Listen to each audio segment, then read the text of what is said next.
कांग्रेस प्रदेश अध्यक्ष जीतू पटवारी ने मध्य प्रदेश के सीएम डॉक्टर मोहन यादव के परिवार और उनकी रियल एस्टेट कंपनियों द्वारा उज्जैन में कई एकड़ जमीन खरीदने की खबरों पर कहा, मैं पूरी प्रेस और मध्य प्रदेश की जनता से आग्रह कर रहा हूं कि रिपोर्ट के अनुसार मुख्यमंत्री के परिवार के पास 179 एकड़ जमीन थी। उनके मुख्यमंत्री बनने के बाद वो 2 साल के भीतर 168 एकड़ जमीन और खरीदी गई। मुख्यमंत्री बनने के बाद जमीन की खरीद में इतनी तेजी क्यों आई, इसका क्या कारण है?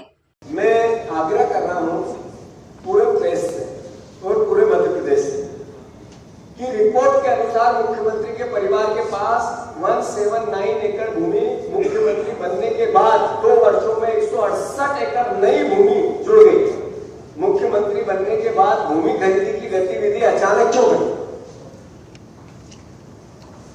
कारण क्या है?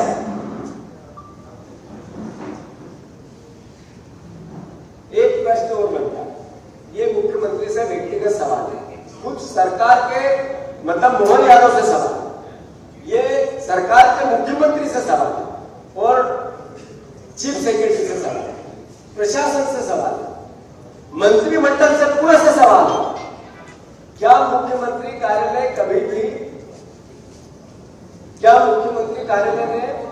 कभी यह सुनिश्चित किया कि जिन क्षेत्र में परिवार की भूमि है वहां होने वाले सरकारी निर्णयों में मुख्यमंत्री स्वयं को अलग रखे? मुख्यमंत्री की जमीन है, उसको लाभ मिलेगा इस परियोजना से, ऐसे निर्णय में मुख्यमंत्री ने अपने आप को अलग किया क्या?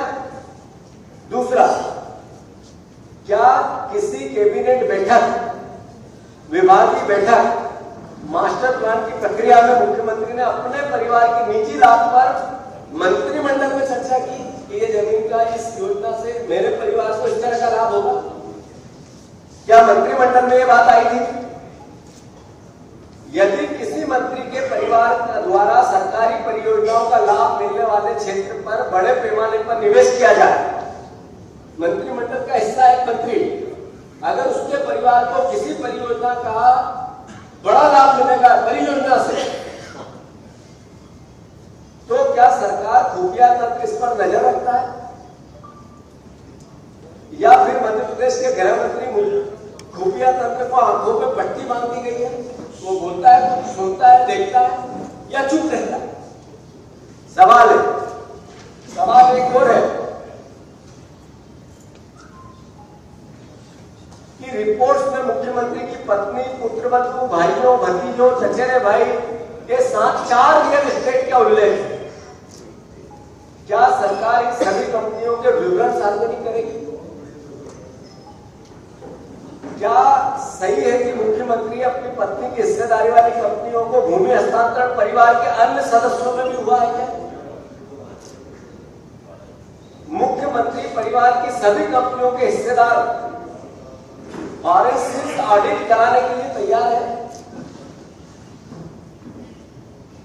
मीडिया रिपोर्ट्स में दावा किया कि भूमि खरीदी के कुछ समय बाद ही हाउसिंग प्रोजेक्ट, बिल्डर एग्रीमेंट शुरू हो गए उन जमीनों पर। क्या पहले नियोजित व्यवसाय की रणनीति का हिस्सा था कि जमीन खरीदेंगे, मास्टर प्लान में चेंज आएंगे, परियोजना लाएंगे, उस बीच में रियल एस्टेट कंपनी से हम अपना एग्रीमेंट करेंगे और जो 10 रुपए की जमीन है वो 1000 रुपए की करेंगे? ये पहले से प्लान आउट था क्या?